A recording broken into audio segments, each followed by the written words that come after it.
My name is Abdi Ahmed. Joining us today is Roy Ramadan. Roy, karibu sana. Asante sana. Okay. So we know you as Roy, like tumejua Roy, but only Roy, the graphics designer, and amekuwa akifanya stuff zingine. But where did this journey start? The Roy that we know right now, amekuwa defined na all the experiences yenye amepitia. Where did it start? Ndo tuanze kujua like Roy kama person mwenye yako in this art. So before tufike kwa hiyo the Roy the artist, who is Roy without the name, the artist, the title, the artist? Roy ni mtu simple, mtu anapenda watu, and then Roy ni mtu pia impatient, anapenda results. That's the problem again. Yeah, anapenda results. So kuna vitu zenye napenda sana zikuwe mzuri. Unafanya kitu and then naona pana hapa bado haijatokea vizuri. Okay. Kwa wale wananijua watakwambia nisha brandiwa jina perfectionist. Yeah. Which is an uncomfortable term to have. So these personalities, yes. Is it something that you acquired along the way through experiences, or is it something that you were firm believer in since ukuwe mdogo? Okay, kwanza kabisa mimi ni firstborn. That one comes with the territory. Yeah. So lazima tu utajikuta kila mtu kwako ni small brother, uko na hiyo protective nature. So hiyo ikiprogress kwa life, unaendelea tu, lazima itaendelea tu kusharpen. Sasa tutakuwa na kwa itaendelea tu kusharpen. Yeah. So this qualities ulikuwa nayo, lakini sasa with time imekuwa better and better because umekuwa ukichukua responsibilities kwa sababu ulikuwa firstborn, ni vitu tu ilikam tu naturally. Yeah. Firstborn naturally 90% si ati wanafaa, they are responsible in their own ways. They really are. Whether you notice it or not, they just are. Okay. Yeah, so whatever work ethic utakuwa ndani, before you even look at anyone, even be it a client, a boss, they somehow become your small brothers. Hata kama ni CEO, you just look at them like, okay, well, so unakujaga tu kwa somehow, somewhere. I can see that smile. No, I'm trying to see what you're saying. You are fighting your firstborn at home. Yeah, because anakuwa amechukua hiyo responsibility. Yeah, he's not being bossy. He's just being him. Yeah. Okay. Because the alternatives are worse. Trust. So in other words, last one you talk on a lot of personality. What's it called? Like if all we may acquire the responsibility, always the one who takes care of the family, always the one who takes care of everyone. Na yeye sasa, what about him? Itakuwaje kwa kama yeye ni lastborn? Lastborn anakuanga very significant kwa family as much because yeye ndio you determine how the rest have fared. Yeah, the rest have fared. So yeye bado atakuwa spoiled in their own way, but mwisho wa siku atakuja kufuata the things au wengine wote wamekuwa kifuata. Always look up to the big brothers. Yeah, there'll always be that fight because attention inakujaga kwa firstborn na attention inakujaga kwa lastborn. Okay. So having said that, firstborn anakuwa anajikuta kwa responsibility ya ku take care of the larger mass because umwachia firstborn wako kwa nyumba, all of a sudden your neighbor also wants to leave. Yeah. The only other person anaachia watoto ni wewe, mtoto wako. So mtoto wako ana learn easy vitu as they grow, and akimature anaanza kujua watu na vile anaishi na watu. So that's about firstborn. So so basically now that's the setup yenye iko nyumbani, right? Hiyo ndio some of the things yenye me shape up to you being who you are. But when we focus on sasa your life experiences, not necessarily like other things. What I'm driving to ni education, sawa? Education imekuwa aje with you being given hizo responsibility coming from an African background. Tuko na hizi most of African families, I'm not saying right now, I think we are really, really good we are advancing in the right direction, but kitambo tulikuwa na hiyo tabia ya the firstborn anachukua responsibility ya kuchunga nyumba and stuff na watoto, and then you find parents wanaenda kutafuta. Now that ilikuwa of course inaleta difficulties kama firstborn alikuwa anasoma, because for some cases you find a lot of firstborns from the previous generation, wengi wao walifika certain level of education, maybe walifika class 7, wengine walifika form 4, wengine hawakupata opportunity ya advance. Na those that advanced walipata hizo opportunity because one way or another hizi responsibility hazikuwa tied down. Now for your case as a person mwenye ulipitia maybe the same background na uliacha hizo responsibility to become the person who you are, mwenye ume advance in different aspect of I guess activities, industries, maybe ulikuwa into different fields. I think we had a previous interaction before, umesomea computer science. Na you find your way into graphics and design. So easy stuff zote. Now wewe kukua who you are right now, umesoma na ulikuwa na hizo responsibility, how did it affect you as a person? Okay, first and foremost, my parents didn't leave their responsibilities to me. I know, of course, yeah. Because that's why I said the few that walipata. I'm just saying in generalization. Yeah. A lot of people, hata ukienda kuuliza, you'll find a lot of firstborns. Yeah. Wenye walikuwa na hizo responsibility, they made it up to certain step ya masomo. But I'm not saying ni wajinga. But they took the responsibility, and through that responsibility they advanced in their own way. Kibiashara, they managed through them. Their siblings, they ended up being actually doctors and big career people. And I get, yeah, but not everyone, just some of the generations yenye ilikuwa previously. Okay, unajua kuna kitu moja I used to hear when I was growing up, kwamba most firstborns they are rarely employed. Okay. They rarely fit in the employment scenario, yeah. Because of one attribute. They are bossy. Leadership. Yeah, see they are fighting for leadership. Their nature is just that. They are bossy for real. They don't take things lying down. They are not the people, you don't easily intimidate them. Unajua? Yeah. Because before ukimu intimidate, there is a world and a creating, and this is from experience na from things I found out from others, because kuna mali unaonaga unaanza kuona ni is this weird ama so unaanza kusikia from the rest wakwambia no, that's natural. Ni kama ame create a gallery, anatafuta mali atakufit. Yeah. Asha take drama from his parents ama her parents kwanzia akiwa 2 years old. Yeah. Now ako 25, 27, now you want to play boss. Now, is it true that wanachukuaga responsibility, they wanasemaga firstborns wanakuaga more alike to their fathers than the rest of the other kids? Ni kweli? Okay, these are yet to be discovered. That one up to that point I don't know. What I know is that these people, kuna ile level ya kumbuka amezoea kuachiwa responsibilities, together with that zinakuja criticism. Mbona wewe ukui hivi kuwa hivi, you know, at 7 you are not allowed to play with matchsticks, yet inaku attract the same mischief. You are 7 for crying out loud. So but they forget you are a kid at the end of the day. Yes, but sasa unajua unaambiwa kuwa hivi kwa sababu ya watoto, wewe pia ni mtoto, so he'll take that statement mpaka kwa 20s. And that's why some of them get into drugs. Na si ata get into drugs because of nini, depression, ni belligerence, ni deviance.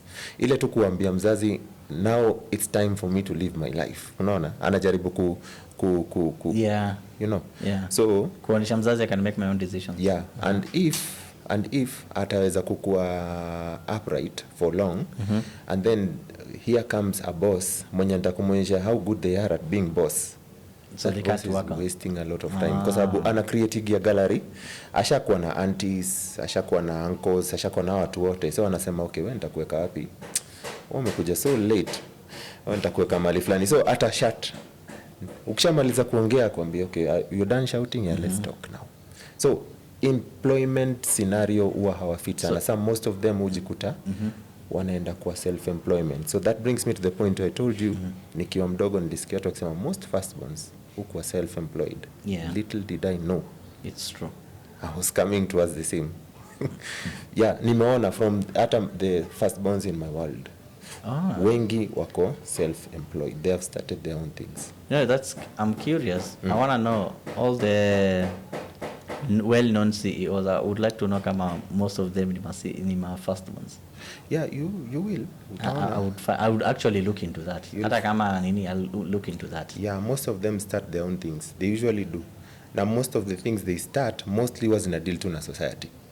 Because they have been socialized on that. Wamegrow tu wakijua ule mwingine, and then kuna ile mtoto wa fulani ana go through this, what can I do about it? Unaona?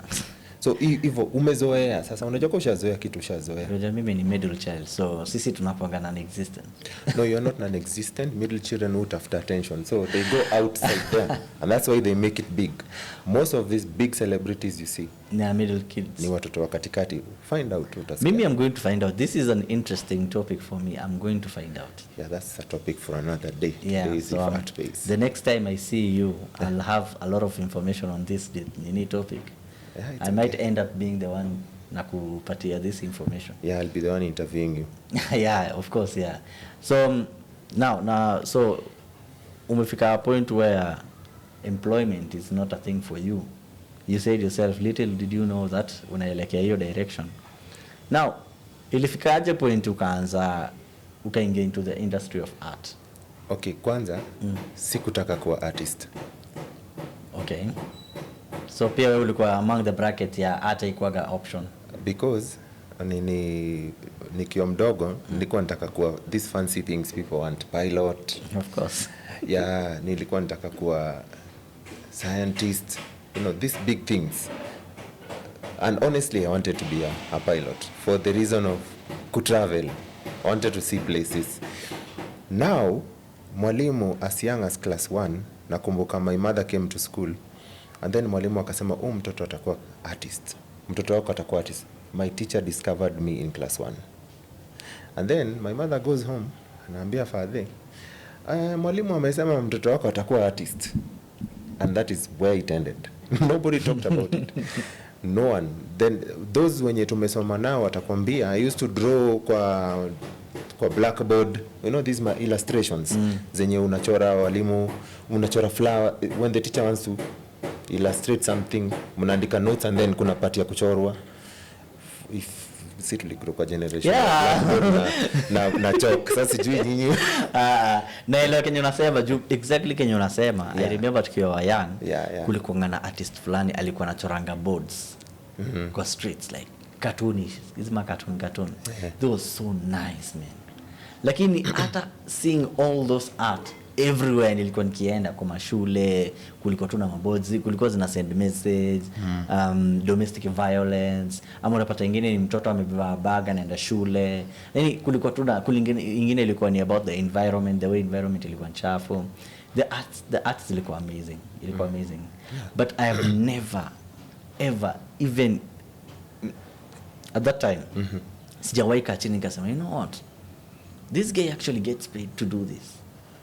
Unajua, like ana make a living out of that. So mimi sijawahi fikiria. Mimi nilikuwa najua tu mse anafanya hii stuff because anapenda kufanya hii stuff. And then kulikuwa kada ile mentality, graffiti ni illegal. So ukisikia mtu alifanya graffiti kwa wall ya mse alikuwa anashikwa. So ile ideology ya art ni is not like na wazazi kuifanya, yani ikue a doctor is a better career than an artist. Wacha hata kufanya business. Kufanya business tukiwa wadogo kwa nyumba ilikuwa like wewe huna ambitions, so you had to do things like pilot, engineer, daktari, hizo ma big name careers. And then sad reality ni at the end of the day, when you wanataka the same ambition on you, they had the same ambition which they didn't achieve, and you growing up you'll realize at the end of the day, I'm not studying for them, najisomea mimi, so I do things that mimi najitakia. So we find ourselves kwa ile class yenye most of us tulikuwa tunataka kuengineer, that probably none or maybe one ended up being an engineer or a doctor. Most of them ended up doing music, sawa, graphics, wengine walienda wakafanya paints, wengine walienda wakafanya art, acting and dancing, others wakaenda wakaventure into business. But hizi zilikuwa option tukiwa wadogo. So with us, that was not even an option.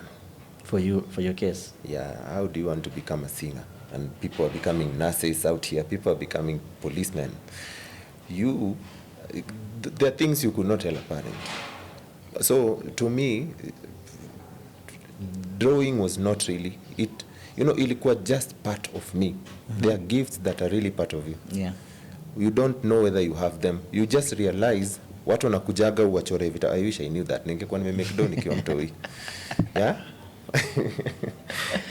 So like you draw for people in their books. Vitu kama hizo. Somebody somewhere is fancy enough akwambia we I want you to draw a girl for me nikaege nayo. Boys, we've been there. So hizi vitu zote zilikuwa zinafanyika na nakumbuka I was so caught in art so much because nilikuwa nachora so much. Many of my books, and that is actually another way ya kutell an artistic child, mtu mwenye anapenda art. Just go to the exercise books. Ilikuwa na drawings. Mali kitabu ya subject ile ana draw sana. That is the most boring teacher in that world. Oh yeah. Yeah. Yeah, by the way, walikuwa nafatumia hiyo kama study ya kuunderstand kwa nini. Yeah, ukipata half of that book nyuma ni vitu tu amechora. Mtoto akwangi hiyo class.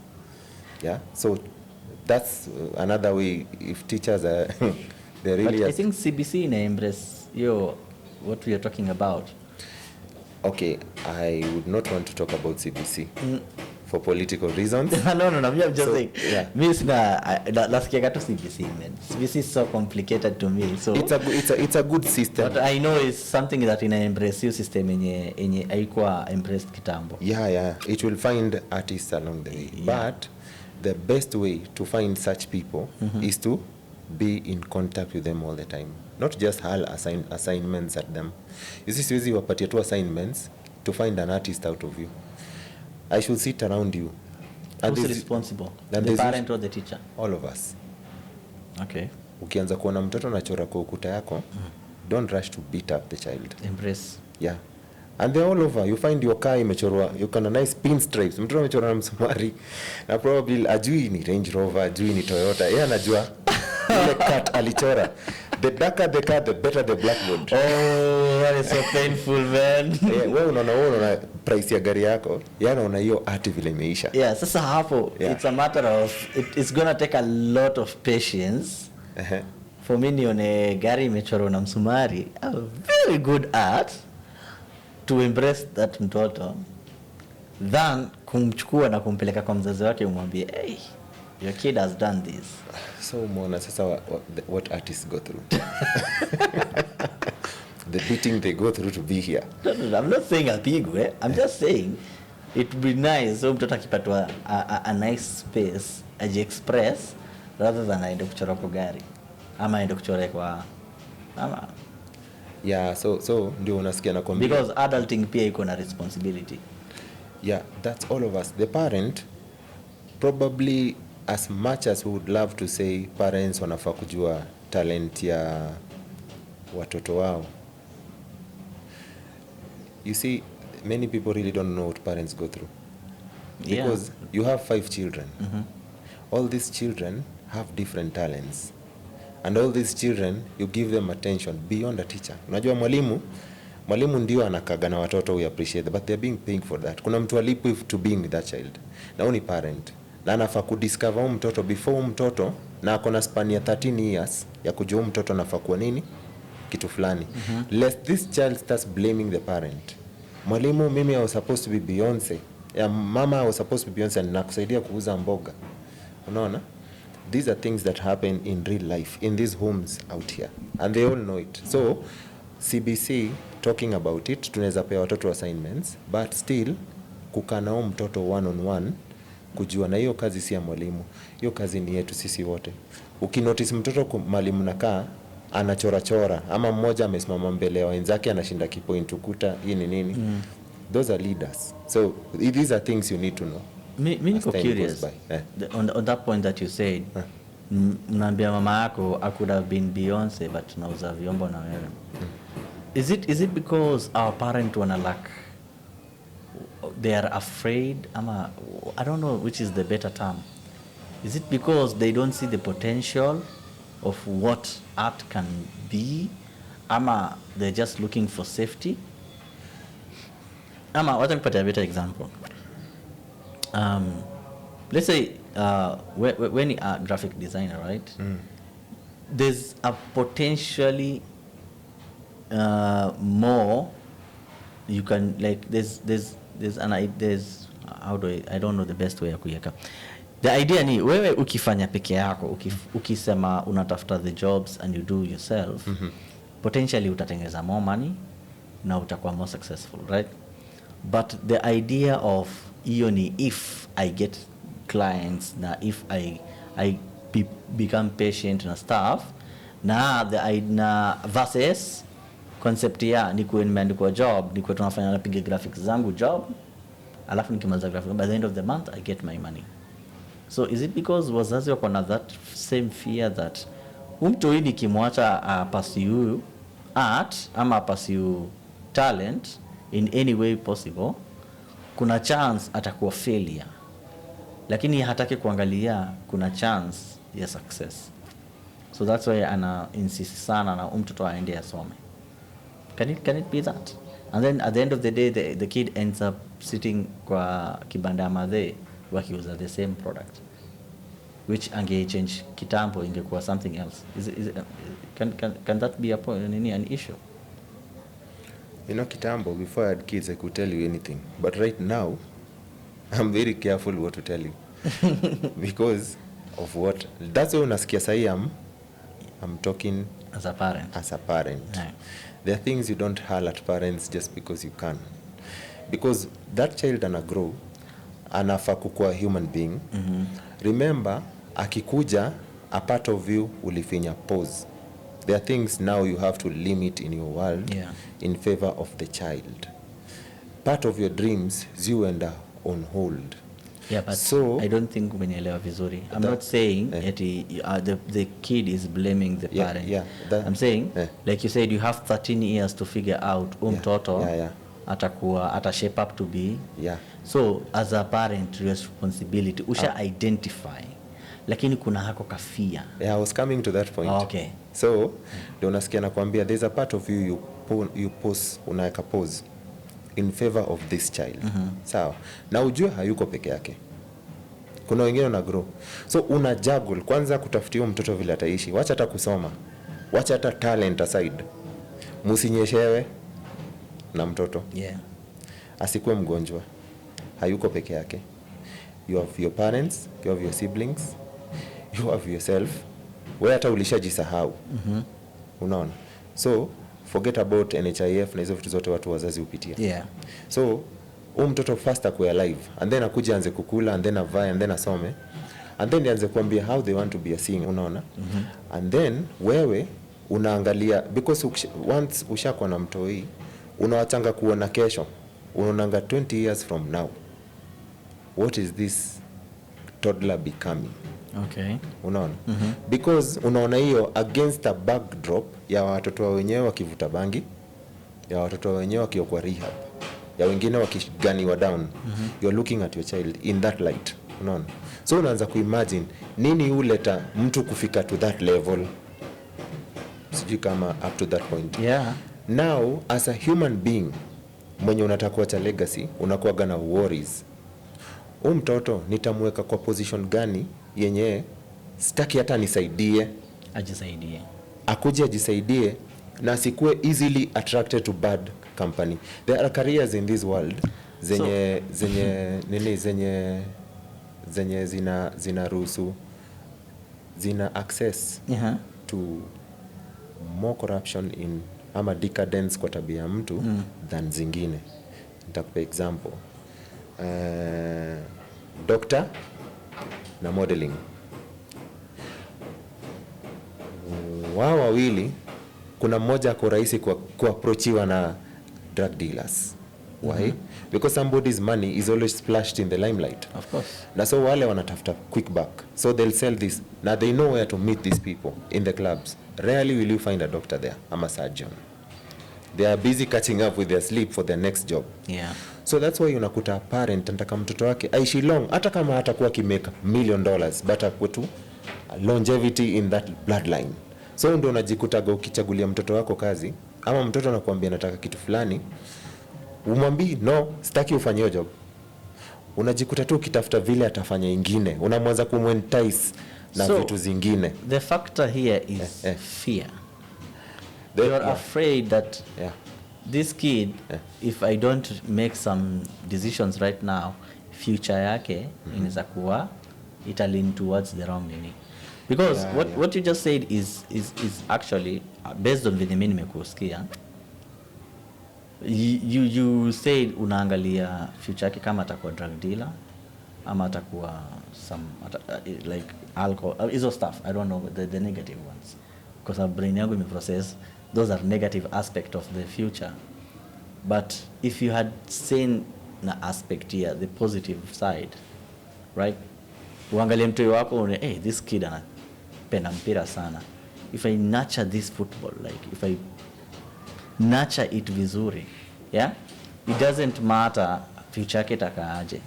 What matters is nime invest not necessarily money, time yangu na mtoto ku make sure he's doing something that he actually loves. Unaget? Instead of fearing that if he decision itaenda hivi, I know when mzazi, maybe mimi naongelea from an wazazi wako na this instinct ndani yao. They all feel like they want to protect their kids. Hata nini fanyike. That is natural law. Yeah. But sasa I'm not talking of natural law. I'm talking of law. Kuku ata protect mtoto wake for crying out loud. Yeah, Drew, sasa hizo, by the way, it's true. Hizo decision. Na everybody, all of us tumepitia the same decision. Every decision our parents will make is the best intention is to protect us. Everything, regardless of how it's gone against you, whether tunapenda ama tupendi, hiyo decision imekuwa factored na the first instinct ya mzazi ni protection. Anataka ku protect future yako, anataka ku protect against watu wabaya and stuff. Yani, you get it. But me, I just want to feel like, can we go past that fear? Maybe there's light at the end of the tunnel. Well, like I said, let's digress because najipata nikidigress. Nini, there are things my parent told me. Today I know why. Understand? Ni kama sai, let's be in Kenya today. Somebody built a rocket the other day on news. Someone, I think it's a few months ago, if not last month. Someone in, is it Nyanza Mani Central? They built a rocket and it was all over social media. Now somebody built an aeroplane some other time. Never, I think. Mwingine alijenga TV. Where are they? And we have a government. As much as huyo mtoto anapenda kujenga hiyo, you see, kuna vitu zinaangalianga against the scenario ya country at that time. Yeah. You see, in the first world, angepewa either job in a TV company, factory, aende aside in a new designs. Yeah. Do we have a TV factory in this country? I don't think so. An aeroplane factory? Not really. A rocket factory? No. So, that is the government side. Let's get to the parent. Unataka mzazi afanyie mtoto aje? Atamwambia tu God will bless you. You know. So you cannot blame a parent for not wanting that child to have a plan B apart from that rocket, because ameona okay, mtoto wangu amejenga rocket ina fly, mi labda nijenge factory ya rocket niweke mtoto wangu ndani, but sasa where do I do this? The first world is not coming to search for rocket builders in Africa. So it's either us to amke out of our comfort zone and start with that. Yeah, and that starts with the people with the finance and resources. Now those are governments. So back to what I'm telling you, my parent hakuwa anaona art where it's fitting in my world at the time. Yeah. So mwalimu ndiye alikuwa naiona, mimi mwenyewe pia sikuwa naiona. Mimi nilikuwa najua tu huyu mwalimu anipendezi, nitachora everything you think of, mat, ndege. The class was boring. I loved cars. Utachora magari utaziona vizuri. Yeah, and funny enough I was very bright, so I was always top of the class. Yeah, everybody is. But nda drop. So unaona, so hizo nilikuwa napenda kupotea sana. Tukikaa nishaenda nje dirisha, body imekuja, nyonde imeenda na mimi. I'm away with that bird. Oh, naongea mimi nilishaenda. Attention span ilikuwa ndogo. Yeah, nilikuwa na very short attention spans, and so are many artists. Mutakaa naye hata ukifanya akipitch kitu, ashamaliza wewe umeanza kuongea what you want, ashaanza kuchora vitu zinasema kwa akili. So as you speak, maybe anaanza kudraw. Before you finish your meeting, anakuuliza, is this what you want? Yeah. So that is the world of artists. So nikigrow nikataka kuwa scientist hivyo, nikamaliza high school, and then off I went to have fun just like every other young person. Yeah. Then my dad dragged me back. Utakuja usome computers first. That was at the time wazazi wengi walikuwa wanachukua watoto, and I think now it's the same. Watoto wanamaliza high school, unarushwa kwa computer course. Oh yeah. Is that what is happening now? Yeah, it still happens, I think. Exactly. Yeah. So that one kwetu sasa unajua wanarushwa computer courses because first they are affordable. Our time simple packages were not cheap. Na like, ilikuwa lazima ufanye at least 5. Upate na some 8k 10,000 shillings umalize. And then uanze kuendelea na PowerPoint. Ulikuwa ni kama graduation, una graduate from Word unaenda kwa PowerPoint, something you can do at home today. So that was our time because computers ilikuwa so scarce. Na kusoma kwa computer class ilikuwa prestigious. So my dad dragged me into that class by force. Sikuwa napenda computer, sikuwa napenda gadgets. I'm not even a fan of phones. Mpaka hata saa hii mimi si fan wa masimu. I have many witnesses, they can tell you that. Yeah, don't look at the price of the phone. No, I'm just not a fan. Hivyo, itakaa hapo, sitashinda hapa. Yeah, watu kama wakina Cherry will tell you that. Mimi hata si mtu tutashinda kwa simu. Yeah. Nitaiweka hapo na hivyo tumemalizana. So, I was not a fan of those things. But my dad was teaching me into that. Sasa he had to sit me down and tell me why he was looking as if he was forcing me into the world of computers. Mark, you remember he didn't touch art. Hakuniambia ati nataka kuwa sasa an established graphic designer. No. Aliniambia tu, I want you to make a niche for yourself in a world that is fast changing. Aliniambia dunia yenu itakuwa so so the world tough. changing. Like I told you, parents see things 20 years from now. See ati ni kitu wanaona sahi. As you see a toddler, you should see a CEO in that child. Unaona mtoto atakuwa nini? Si ati ni nini sahi. So ndio maana unaonanga saa nyingine kwa hizi memes. Mtu anaweka mtoto wake akidance funny music and then other wanaanza kureact wasema anaweka mtoto hivyo. Because asha create a path for that child unconsciously. Yeah. Like it. Yeah, so huyu my dad, God rest his soul, aliniambia I'm creating a path for yourself. Nataka create a niche for yourself because first alituruhusu sisi wote tukuwe independent minded. Chagua kitu unataka but within reason. Yeah. Nisikuambia uchague kitu unataka kesho ukuje ukwe stripper. Of course. Yeah, so chagua kitu unataka but within reason na kwa itakusaidia, but I'll be here to guide you, nitakwambia kama itakusaidia or not because he has been there. Yeah. So nakumbuka akiniambia nimekuweka kwa hii class ya computer because dunia yenu inakuja kukuwa na computers. So nilirushwa hapo, and due to brilliance I found myself after the packages computer science. I didn't want to do computer science. So you started liking it. I started liking computers na because kuna kitu moja watu wamefanya packages wata attest to. Una type jina kwa Word and then inaanza kumwaga confetti, kajina kana glow. Unaona umefika. Yeah? Unaona you cannot really unarudi nyumbani kesho you want to go to school just to advance on that thing. So even ndo nilianza kukua tutored ama kukua guided into computers. The way I told you, when a parent akiona you are not going kwa ile path anataka, ataanza kukuguide pole pole beautifully to something denye anaona inakufaa. Okay.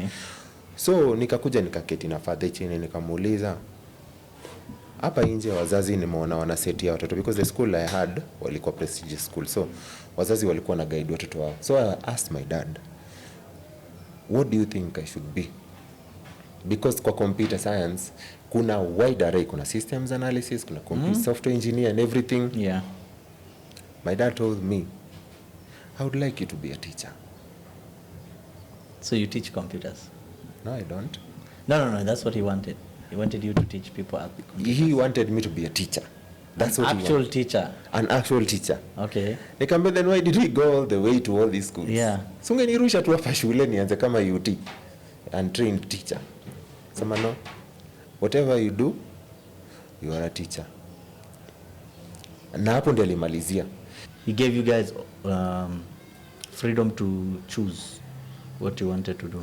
Yeah, he gave us freedom to choose, but within reason.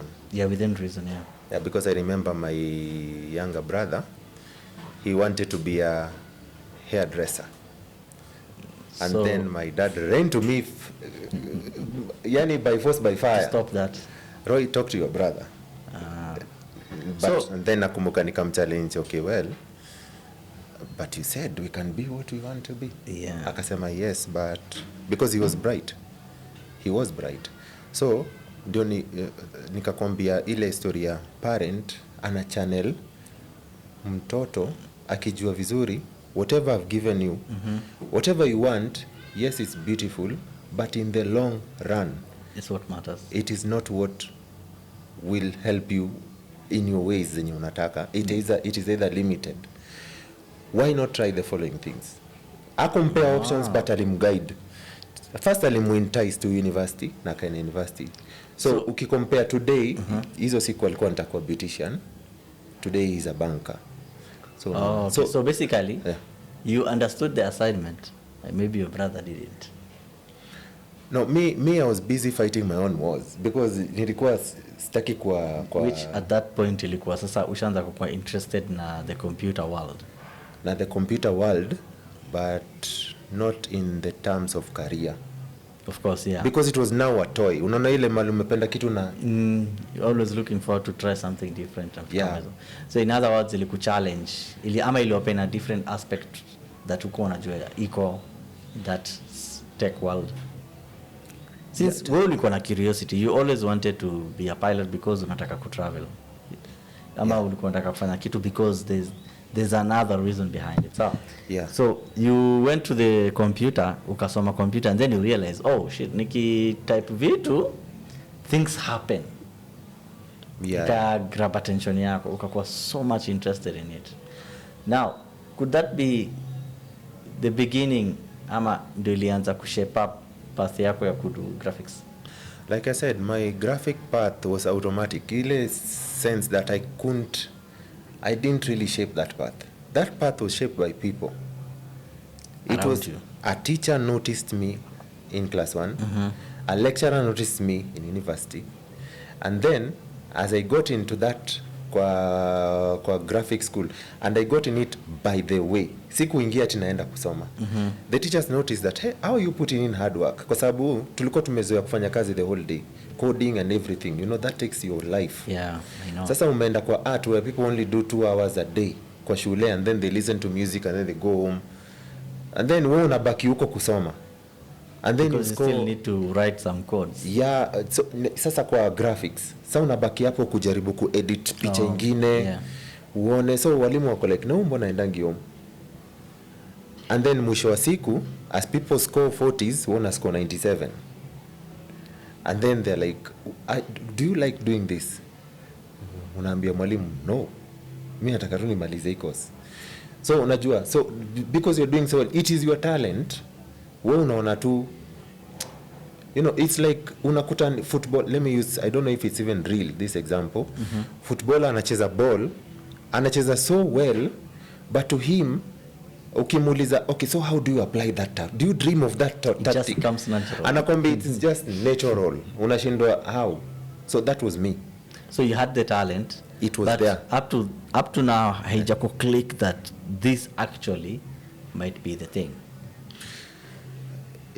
When I was hired at a company and I was doing my job, na nikaanza kuimagine a whole boss ana depend on because I remember I dared a CEO. Nimuuliza, can you give me just give me a rough idea of how that project should be. And then he starts sketching. Then the things he sketches, unashindwa, okay, when do boss wa huyu artist, and this is what you draw. From there life yangu ikachange. Nikaanza kujiambia, you mean I can do better? I'm better than this person all this time. No. So one thing led to another, and I now started hapo ndo nikaanza kuchukua now art seriously. Nikaanza kuona somebody is earning a lot of money and is bossing me over something that I practically own. Yeah, and I work for me, I just own in my sleep. And he has to pay for that. Yeah, he's paid big money for that, and hiyo nachukuliwa na gawiwa kidogo. Shika, this is your salary. You know, mwisho wa siku something got inside me, nikajiambia no, not this guy. So inside sikuamka nikasema okay, I'm leaving. You know, talk of burning bridges, it's not good. Yeah, you always have to muachane amicably. Usionyeshe watu I'm this talented guy. You've seen the talented footballers, what they go through na managers. Yeah, it's true. Yeah, the world has a way of cornering you with your so-called talent. So it's not just about talent. No. God didn't give you gifts to become arrogant. He has purposes na hizo gifts, and I can tell you there are purposes. If you have a gift out there, there's a purpose for that gift. And kuna siku there was a talent show ilikuwa inaitwa Coach Fest, for those who remember it. Yeah. Na ilifanywa in conjunction na UN Habitat. And then we were doing rounds kwa kijiji huko. Then there was a pamphlet I was told to design. To date, it was not well done given the things I've done. Unajua mtu ana grow with time. Yeah.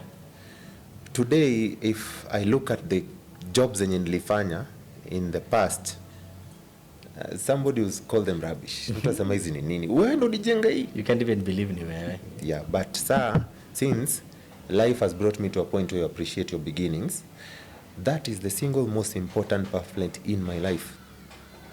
It is a simple pamphlet. Imechoroma nini? Owners wa Coach Fest wako na some of it. I even have the design up to today. I've never gotten rid of that one. It was my first printout. Tulifurahi, tumefanya, tukazisambaza huko kijijini. But nakumbuka kwa pamphlet kitu kubwa niliandika. The greatest discovery is that of yourself. Nilikuja kuna Oprah akisema the same thing. Watu wengine wakisema the same thing. It is a statement in the world for a long time today. You can discover everything in the world, but as long as you don't know yourself, you're wasting time. So your art, wakati nilijigundua sasa, imagine all the computer science dissolved. Ili dissolve, yani all the things that anybody could want to be in a computer world. Ili dissolve. So niligundua now I can do things with a computer. Unaona? With a computer. So, of course, Father alikuwa anapenda kusema hiyo kitu yako hiyo. That was what my art was being called. Hiyo nini yako. Yeah, that was what it was called. He knows he was saying that. So, me personally, juu nilikuwa nishajidiscover by now. You can call it anything you want. Now that is what I loved to do. Now that you came to the point where now you're doing art, right? The biggest question, does art pay? Art pays. First, art pays, and it depends on what you mean by payment. If it is finance, money is just but an aspect. Yeah, I know. Yeah. There's different factors to payment. The greatest satisfaction your payment, your art, is when you've done something and then somebody really appreciates what you do. Yeah. Hiyo ndio inakuanga satisfaction. I remember I've done jobs where wakati mshamaliza client anakuja anapiga selfies nayo, ama wanaleta watu, ama ana record live akiambia wenzake happening now. And these are powerful people, these are wealthy people. You know, as you grow unakuja unakuta different clients in life. Yeah. It happens. some have grown, wamekuja wakakuwa CEOs, I've seen their companies grow from nothing, zikakuja zikakuwa, they showed up at the office, oh sijui, we want you to do this for us, we want to do, and then you've seen them grow through. But now the most satisfying moment ni wakati kuna wengine either they've maintained the things you've created for them over the years, maybe logos, you know, I did that logo. But the biggest pain, it is better than money, I can tell you. Ni wakati client amesimama mahali ako, I don't believe I'm owning this. You know, amekuja imeisha, sasa ako like mapicha. You know, that aspect tells you a lot about that person, na that thing yenye umemtengenezea. Na some of them mnakuanga kwa hiyo creation, na it's a process mu engage. So mmejenga pamoja, but wakati aliona the end product. So what if I want to do this as a living, as a form of my financial source of my financial income? Yes, kuna that part where you're satisfied, you enjoy your job, is there na nini. But kuna kitu inaitwa bills. At the end of the month you gotta pay bills. Yeah. So how do you survive on that? You know. Now, what can we do if that part of the art is not as successful as the other part? What can we do to help na grow? Number one, art is diverse. Number one. Yeah. Let's get there first. Yeah, you know, art is diverse. I'm not talking on specific art. Yes. I'm just talking on generally. Yeah. On the art, because art is, like you said, diverse. Art is diverse. I'm a graphic designer. Kuna musicians, kuna acrobats, kuna everyone. All this art kuna one thing in common, and this one thing in common na art is one thing in common na business na anything else you want to do out there. Okay. They take time. Hautaamka leo umeona fulani doing his thing and then kesho you want to out that person, or probably you want to level up with that person. You have to do time. Okay. So chronological time. That's the formula. You have to do time. Okay. Yeah, so anything, God, the Almighty God alijenga the universe. He took akona power, but he didn't take 1 minute. It took days, isn't it? And despite all that power, he creates a child kutumia how many months? 9 months. What does that tell you? So time is the factor. Time is important. So people need to understand that anything they want to do, they have to consider the fact that time is a factor. It will take time. It will take time, and it will not just take time. Unajua watu nafikiria you take time, you just sit there and wait. You have to do something. Kuna processes that will have to happen. First you have to get off that wish list. Kuna hiyo wish list, and then kuna wishful thinking, and then kuna wishful behavior. You just show up at Roy's studio hoping to be an artist. Then ukirab shoulders na I've seen this. Unakuta somebody, mi najua na Diamond. So haikufanyi kuwe artist. Yeah, and you're artist. It is the truth in life. Yeah, you know, yeah. So you have to do the job also. You have to do the part. Yeah, you have to do the part. Now, doing the part, there's something else we've said for a long time, and I think I want to break off from that statement. Here, kuambia watu, you have to work hard. What is working hard? Can you quantify that? You can't. So you have to work smart. And working smart first is to discover yourself. Know yourself really. What do you want? Have that conversation with yourself. Unataka nini? Unajua?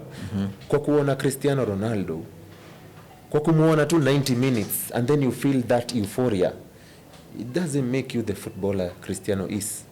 Juu kuna mwenye ataenda achukue ball, acheze hiyo ball hiyo usiku because aliona premier. Yeah.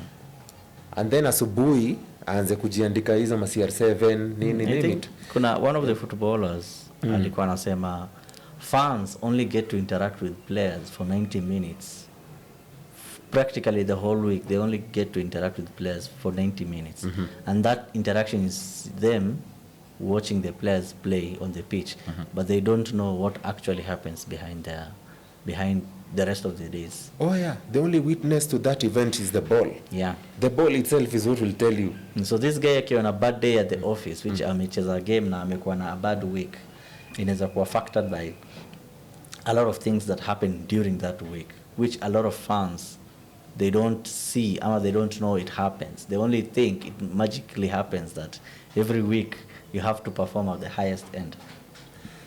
You know, artists themselves, and that is why artists are, why this conversation is easy is because if you talk to artists, they'll tell you during creation they are always solitary. You cannot create in a crowd. You're always creating alone. That's why I think they need purists. Yeah, you will find a space and then hide in there and create. And sometimes that particular, it's some force. Every gift God gives is a force. Yeah. Unakuta mtu labda ni mpishi. That time anajisikia tu kupika. They'll just get into the kitchen, do wonders and come up with a recipe. These all things we see easy recipes, they're crazy trials by some chefs. Alisema, let me go try this thing. Let me see if an orange and unga ngano and na sukari can bring out a cake. Then you have orange chocolate cake. Yeah, you know. So things like that. The same way in art. Mtu anaamua tu kwenda kufumble na some words, anacheza na computer na ama ngoma kidogo, and then a new track has come. Most of these things zinakuanga epic. Kama music zenye zimeshinda Grammy Awards, ask the singers, they usually say, I didn't expect to win. Yeah. Yeah. Therefore, sometimes it pushes you out of your comfort zone. We wake up at midnight. Ama saa 9 unaamka na kakokomp, you start sketching something. Ideally kuja unalala. Yeah. By the it is true. That is a natural phenomenon. Your answers are delivered in your sleep. You always get them in your sleep. Utaamka tu, then you start doing stuff. All those kings, kwa Bible, kwa Quran, they've gotten visions. Where are visions found? When you've shut your eyes and silent and alone. So in solitary, that's when some of these things do come. So artists, they get these ideas when they are alone. So akiwa peke yake, they find they can sketch, they can do that thing. Now, how, this brings me to this point yenye nasema it takes time and process. Mtu aanzi leo ati sasa leo nataka kuwa artist. They've been an artist all through their childhood. They know themselves. They've been singing in the showers. They've been sketching on walls. Wamekuwa kishona tu vitu kukua that fashion designer, you know. Yeah. So these people, these things have been a process. Hiyo yenye amekuwa kifanya aiweke kama kumbukumbu, aiweke kama record. That is what to refer from. Because there are some of these things we do at our advanced stages, we usually refer from what we sketched some time back. Some of these logos you see, ni child's play. Ni mtu alikumbuka kitu alisketch akiwa mtoi. And then anasema, why don't I employ this one? Ataambia client, of course. Then you find yourself with this very powerful logo. Kumbe somebody got it from his nursery school book. That's the world of art. Is that weird? So, but if they are patient enough, the payment won't even come in form of money. It will come in form of the appreciation.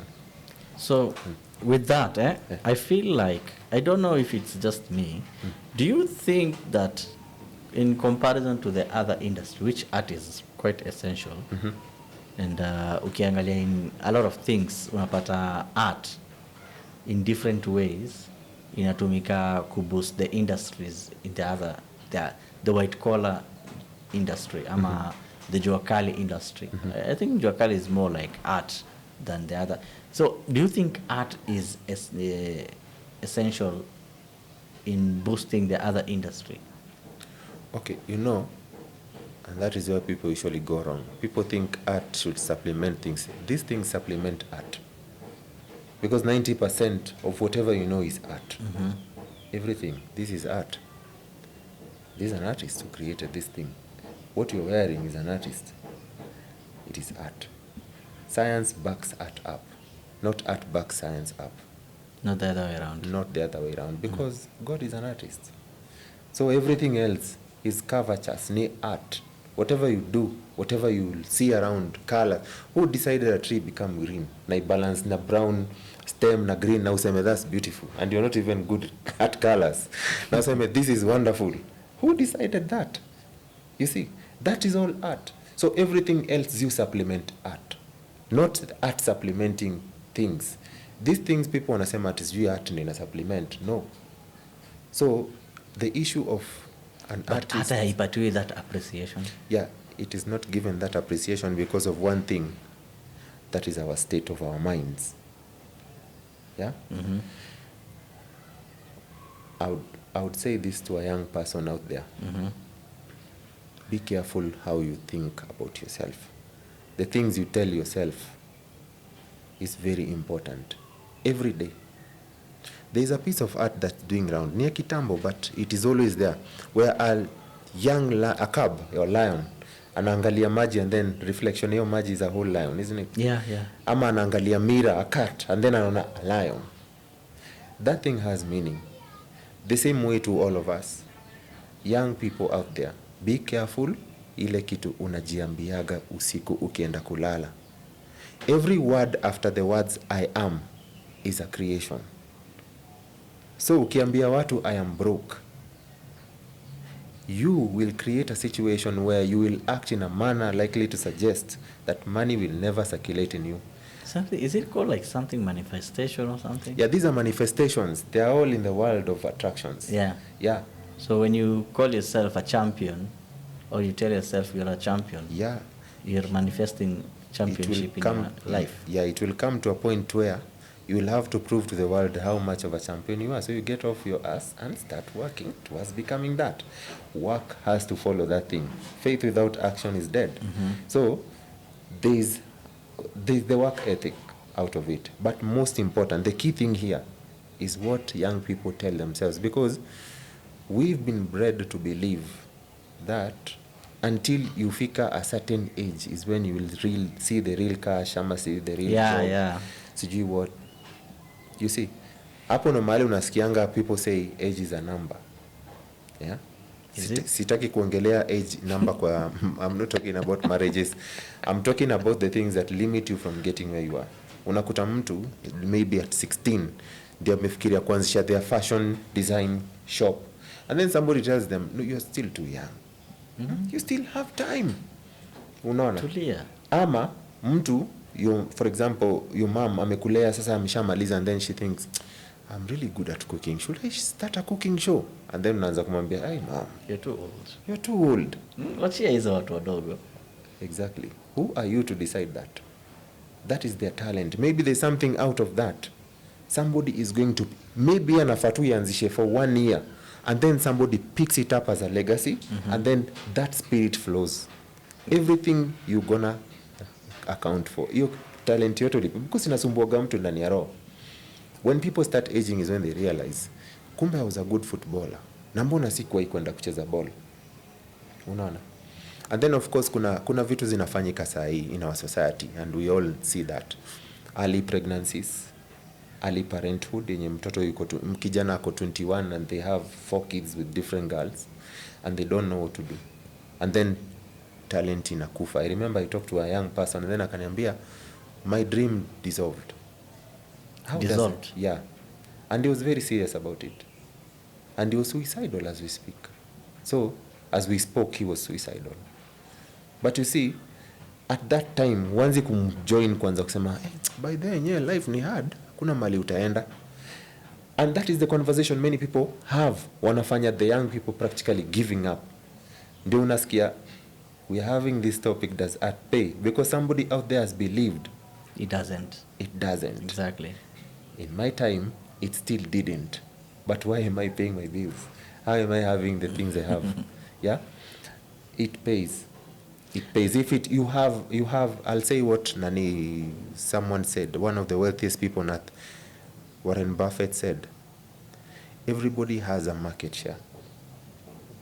Whatever rubbish you do, it has a market share. It has an audience somewhere. Mm-hmm. If you want to know it has an audience, look at the rubbish people post on TikTok. It's true, yeah. Mtu anatokea tu sijui na nini, sijui anafanya nini, and then all of a sudden they have views. And in no time, I'm not advocating for people to start doing that, but in no time, TikTok is paying that person for that. And they comfortably say they are paying their bills. And they are called content creators. And they are called content creators. Yeah. What can we do as a society to help this industry? Okay. Kwanza kabisa, it goes back to what I just told you, because it is the most important thing. In fact, hiyo ndio ina contribute sana kwa if they are going to be paid or not. No, it's not just being paid peke yake. I'm looking at this in the aspect the society inafai appreciate art, inafai tumie art as a platform to send messages na ku-educate watu, inafai tumie art as inafai onyeshe the next generation that this is actually an option in your life. Na the art itself should be paid as it deserves. That's why, unfortunately, it is a cliche, because we also waited for the society to appreciate, but apparently it didn't. The society comes in for the byproducts. They'll always relate. It is human nature. Umekuja kwangu unauza gari na umeshuka kwa matatu. I'm like, okay, you're supposed to park a V8 outside my house for me to even look at you. Ama mtu amekuja akiuza, sasa nataka kutumia examples zile ziko relatable. Mtu wa sales anaingiaga tu kwa ploti hivi, mnamwangalia kwanza kwa kichwa mpaka kwa mguu, unauza sabuni na viatu zimeparara. How? Nitanunua aje? Wanasema hapana, hawa ndio wanauzaga zile fake. You heard of that? You discount that product even before. So society, tafadhali, the last thing you want to do is to wait for that society to uplift you. But we need to do something about it. That society will do itself the way it does. It will continue spectating. That is what it does since time immemorial. Even in the first world, you think these people these singers, these successful movie actors, they were discovered na neighbors akiwa mtoto? Hajataja neighbors, anasema tu I was discovered, but hakutaja neighbors. Our neighbors in the society. Well, neighbors walikuja, wow, we are neighbors to Denzel Washington, we are neighbors to Chris Brown. They usually come, look at Obama. During struggles zake kabla kwa politician, nobody knew him. And then all of a sudden, he is the president. You start hearing people from Kogelo. I'm not hitting at them or anything, but you heard, it is documented. Sijui sisi ni neighbor, sisi ni relatives. He's our brother. At a semblance hakuna. So these things happen. So ndo maana, before the society gets in, be the society in your mind. So it starts with you. Start with you. You've discovered you have a talent. What do you do about that talent? Go to where that talent is prominent. Now, usually, it is within your reach. Kama ni football, iko tu hapo kwa mtaa.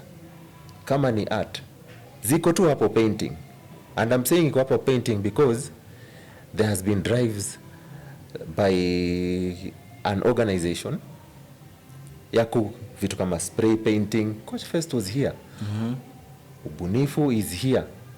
Wakina nani? And I'm naming these people because these are people I know. These people have seen their journey. Yeah? Wakina DJ Kelv, Daniel. I've seen their journey. There are people who have flourished. There are people who didn't wait for the society to say, ati sasa muni support. DJ Kev discovered he can scratch a few things. Hakuzaliwa DJ. Of course. But in him, he saw that I can do something with this, isn't it? Yeah. Where is he today? He's all over the media. Yeah. And it's a wonderful thing. Wakina DJ Hero, wakina nani, artists, wakina Daniel playing his Nyatiti. So, don't worry about people laughing. That's just a bonus ya kuku-strengthen. Laughter is always the best medicine. They're making their life better by laughing at you. And you should be grateful you made someone laugh. Even if they're laughing at your problems, make someone laugh. Because at the end of the day, you will not stop them laughing. And that laughter will not eliminate your problems. It will not add to your problems. The only person who will remain with this burden is you. So, discover first who you are. Discover what you have, that talent. Discover where it works within that society. Forget the money first. Discover where it works. Don't look for who is appreciating that, because that's another thing. Young people make that mistake. Unaanza kutafuta watu wa kukua champion. Ati umekuja kwa Abdi and then Abdi akarabisha. Akasema, by the way, what is this? Hii ni nini? Kwanzia leo siongei na Abdi. He's a hater. That's why you find many singers upcoming singers wanazanga na statement my haters. All of a sudden you have not even hit the first record and you have haters. Why? Because Ajuku appreciate criticism. Yeah, amebeba akaenda kwa mtu mwingine. So this happens because they did not know who they are. You know, at the end of the day, if you can draw, somebody says this is rubbish you drew, you could console yourself. At least you have hands to draw, right? That should make you feel better, right? Isn't it? Yeah. Yeah, uliimba. At least you have a voice. Kuna mtu ana hata throat. Kweli. So those are the things you should start being grateful for. Nimechora kitu wonderfully, yes. Chukua enda mali watu wanachora. Look at other things. How are people drawing? Learn from these people. Before you even start asking mtu, how much do you make out of this? Ask mtu, how do you feel making this kind of thing? Yeah. They'll tell you. And then you will start knowing, kumbe ile feeling mu feel nikichora kitu fulani is not weird. Because there are things you do thinking you are well off. Kumbe you are not. Because art is a feeling. It is always a feeling. It is the one career yenye ko based on feelings.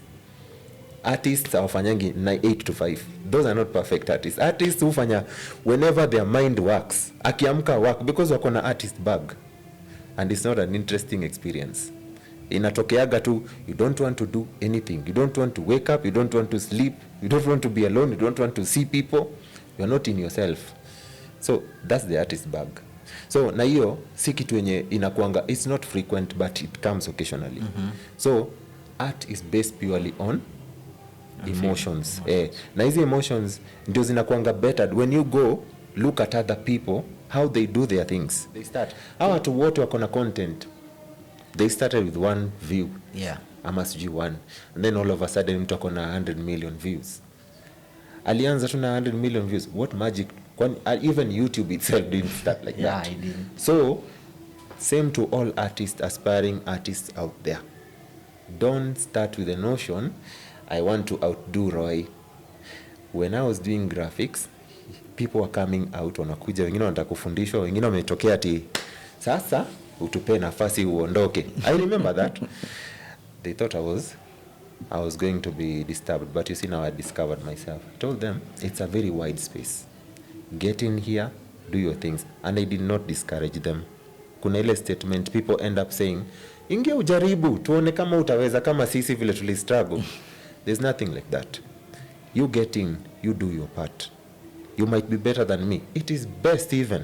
Yeah. Umenipunguzia mzigo ya clients, wenye wanani stress. Endeni kwa abdi. Enda at least pale. I think it's one of the principles in Islam. Duka yako umeja clients na mwenzako. Yeah. Go to the other side. Enda kwa ile duka nyingine, si ndio? Yeah. Yeah. So when you have those kinds of mentality, the society will not be stressed up. And I think society with time, as I told you, kazi yetu ya society, we will just do our job. Our job will be to spectate. Tutaku appreciate as time goes by. Yeah. Well, this has been an amazing conversation. I loved it. And it was fun. Unfortunately, everything that starts has to end. Karibu sana Roy, it was really a pleasure having you. And I'm sure we'll have you again in the future.